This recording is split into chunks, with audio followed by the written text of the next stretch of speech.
Mi Barca, encuentro virtual de las pequeñas comunidades de la nueva evangelización de la Diócesis de Caldas, un programa producido por la Vicaría de Pastoral y la Pastoral de Comunicaciones. Bienvenido.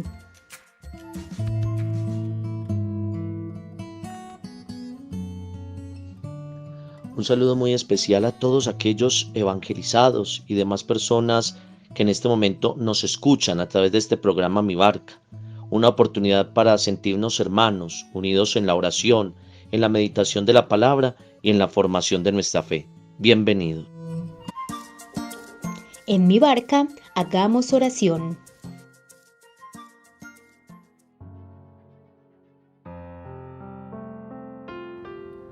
Espíritu Santo, eres el alma de mi alma, te adoro humildemente.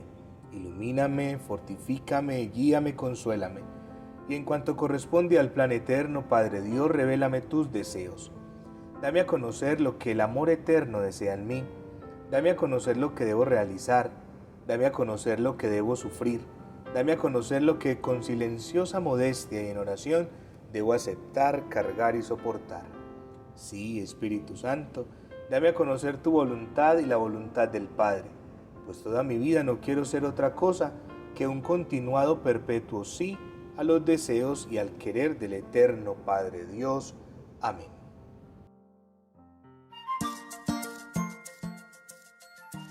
En Mi Barca, recibamos la catequesis.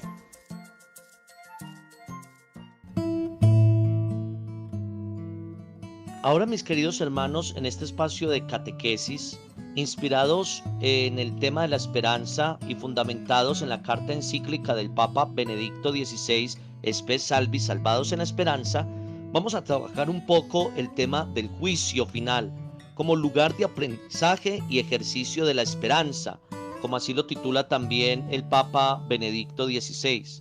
Y vamos a hablar un poco sobre los numerales 41 y siguientes, cuando el Papa Benedicto nos dice la parte central del gran credo de la Iglesia, que trata del misterio de Cristo desde su nacimiento eterno del Padre y el nacimiento temporal de la Virgen María, para seguir con la cruz y la resurrección y llegar hasta su retorno, se concluye con las palabras: de nuevo vendrá con gloria para juzgar a vivos y muertos. Ya desde los primeros tiempos, la perspectiva del juicio ha influido en los cristianos, tanto en su vida diaria como criterio para ordenar la vida presente, como llamada a su conciencia y al mismo tiempo como esperanza en la justicia de Dios.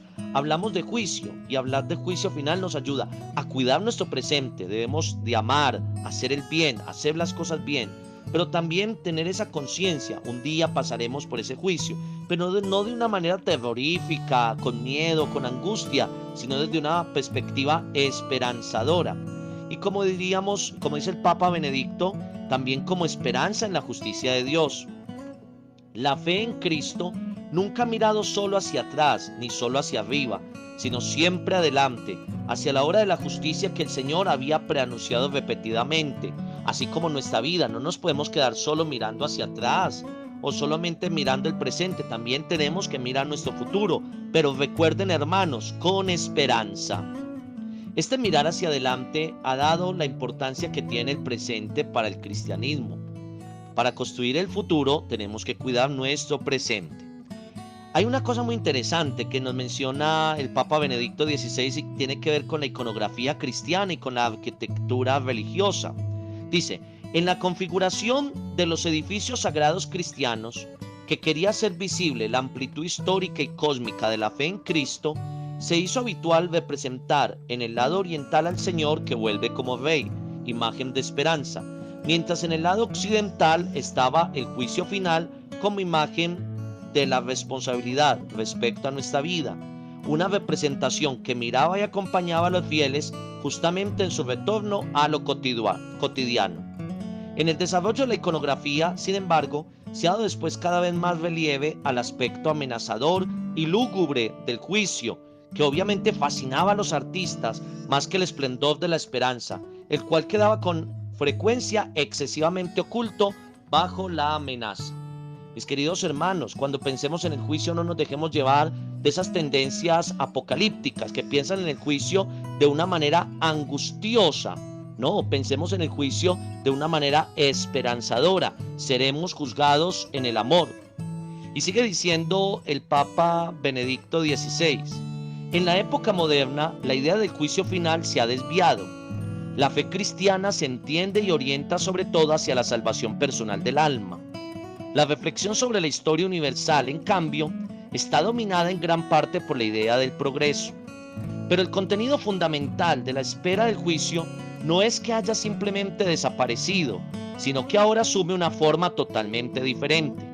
¿Y esto debido a qué? Dice el Papa Benedicto XVI: el ateísmo de los siglos XIX y XX, por sus raíces y finalidad, es un moralismo, una protesta contra las injusticias del mundo y de la historia universal.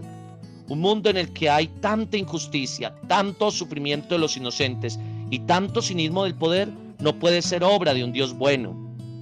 El Dios que tuviera la responsabilidad de un mundo así no sería un Dios justo, y menos aún un Dios bueno, que es lo que dice el ateísmo. Hay que contestar este Dios precisamente en nombre de la moral, y puesto que no hay un Dios que crea justicia, parece que ahora es el hombre mismo quien está llamado a establecer la justicia. Repito, son postulados del ateísmo. Ahora bien, si ante el sufrimiento de este mundo es comprensible la protesta contra Dios, la pretensión de que la humanidad pueda y deba hacer lo que ningún Dios hace ni es capaz de hacer es presuntuosa e intrínsecamente falsa. Si de esta premisa se han derivado las más grandes crueldades y violaciones de la justicia, no es fruto de la casualidad, sino que se funda en la falsedad intrínseca de esta pretensión. Un mundo que tiene que crear su justicia por sí mismo es un mundo sin esperanza. Nada ni nadie responde del sufrimiento de los siglos. Nadie ni nada garantiza que el cinismo del poder, bajo cualquier seductor revestimiento ideológico que se presente, nos siga mangoneando el mundo. Por eso, mis queridos hermanos, con todo esto que nos dice el Papa Benedicto XVI, no podemos dejar que nuestra fe y nuestra esperanza se desvíen. Ellas están puestas en el Señor y nada más que en el Señor. Claro, hay que encontrarle razones a la fe y razones a la esperanza, pero siempre desde el dato revelado, de aquello contenido en la Sagrada Escritura y de aquello que nos enseña el magisterio de la Iglesia en todos sus escritos, sus libros, encíclicas, exhortaciones, que son signos de la reflexión y el discernimiento de la Iglesia a través de los siglos del acontecer de Dios, de la revelación amorosa de Dios para con cada uno de nosotros. En mi barca, dejemos resonar la palabra de Dios en la Lectio Divina. ¿Qué dice el texto? Escuchemos la palabra.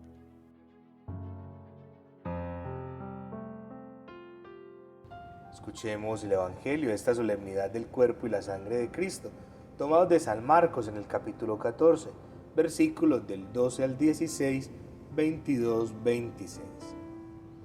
El primer día de los ácimos, cuando se inmolaba la víctima pascual, le dijeron los discípulos: ¿Dónde quieres que vayamos a prepararte la cena de Pascua?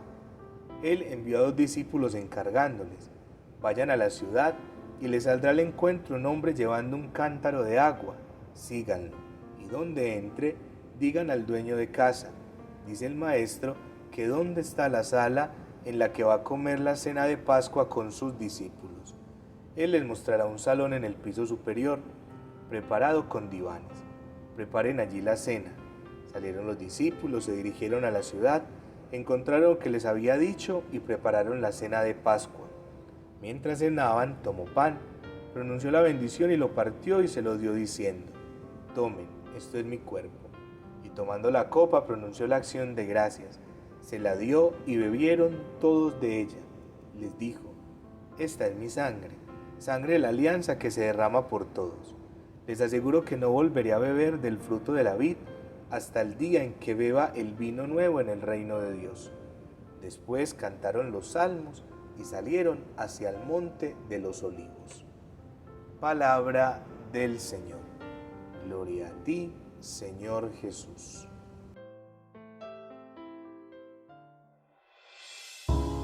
Dejemos resonar el mensaje. Meditemos. Jesús envía a 2 discípulos para que preparen la cena pascual. pero en realidad no tienen mucho que hacer porque el propio Jesús lo había previsto ya todo y les había dado las instrucciones oportunas. Del mismo modo, nos encarga a nosotros una cierta preparación de la Eucaristía, pero todo lo esencial es configurado por Él mismo. Solo Él es el centro y el único contenido de lo que se celebra.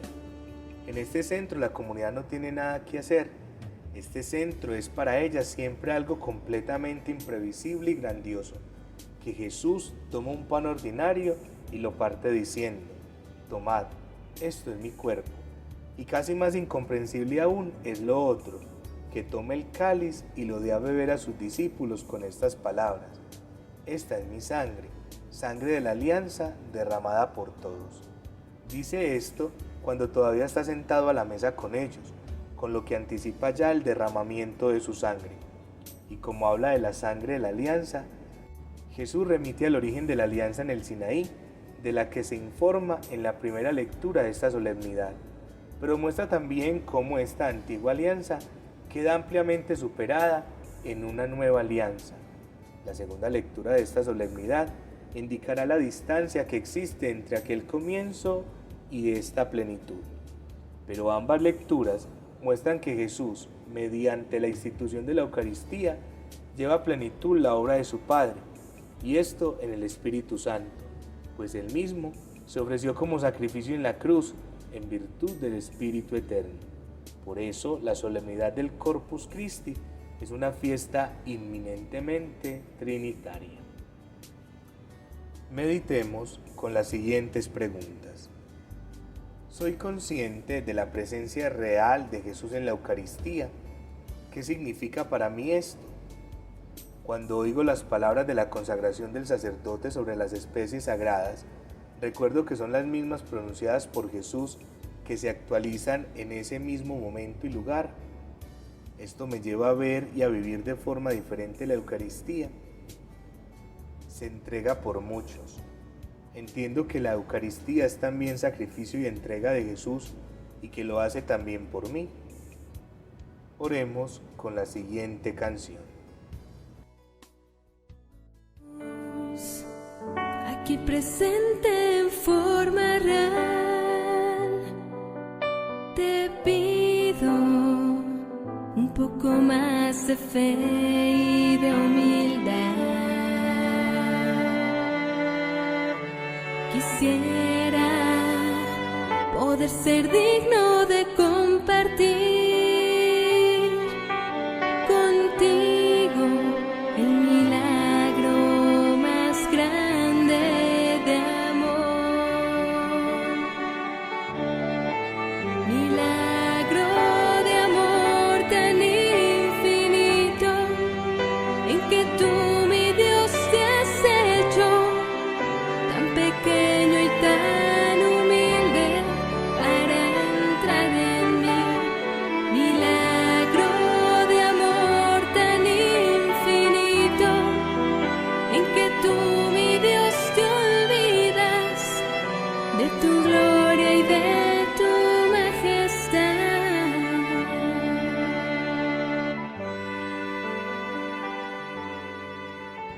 Que el compromiso de esta semana brote de tu corazón después de orar y meditar con la palabra de Dios.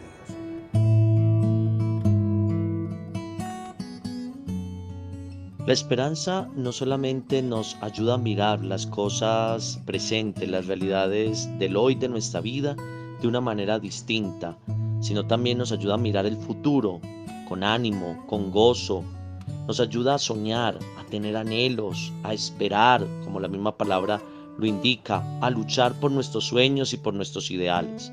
Por eso les invito para que después de haber orado, meditado la palabra y haber escuchado la catequesis, fortalezcamos nuestra esperanza, que es un don de Dios, a través de esa lucha permanente de nuestra vida por un futuro mejor.